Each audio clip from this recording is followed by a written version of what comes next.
अनेक जन्मों के कर्मों का जो एक संचय है, गोदाम है, उसे संचित कर्म कहते हैं।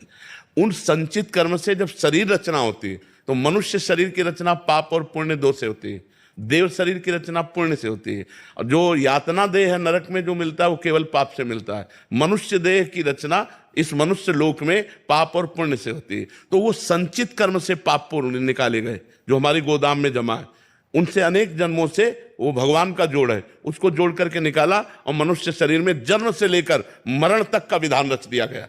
समझ रहे ना, जन्म से मरण तक का विधान रच दिया गया, उसे कहते हैं प्रारब्ध। अब जो हम कर्म कर रहे हैं इसे क्रिमाण कहते हैं। ये अभी साथ नहीं देंगे हमें, हम खूब पुण्य कर रहे हैं, खूब दान कर रहे हैं, खूब भजन कर रहे हैं, लेकिन प्रारब्ध भोग आ गया है पाप का, तो आपको दुख भोगना पड़ेगा। दान पुण्य भजन करते हुए भी अच्छे से अच्छा कर्म कर रहे हैं, लेकिन आपको सुख शांति नहीं मिलेगी।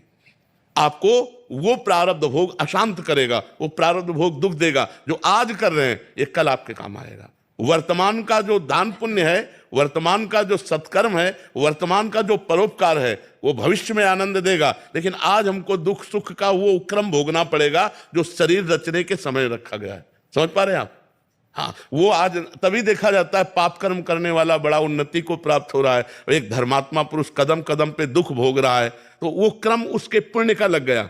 जो पाप कर्म वर्तमान में कर रहा है और पूर्व का पुण्य संयोग, तो उन्नति को प्राप्त होता चला जा रहा है। एक पुण्य कर्म कर रहा है लेकिन उसका पाप संयोग बन गया, वो दुख पर दुख भोगता चला जा रहा है। इसी क्रम को न समझने के कारण लोग कहने लगते हैं कि जो धर्म में चलते हैं वो दुख भोगते हैं, और जो पाप कर्म करते हैं वो घूस लेते हैं, बेईमानी करते हैं, वो बड़े अच्छे से। ऐसा नहीं है, ऐसा नहीं है।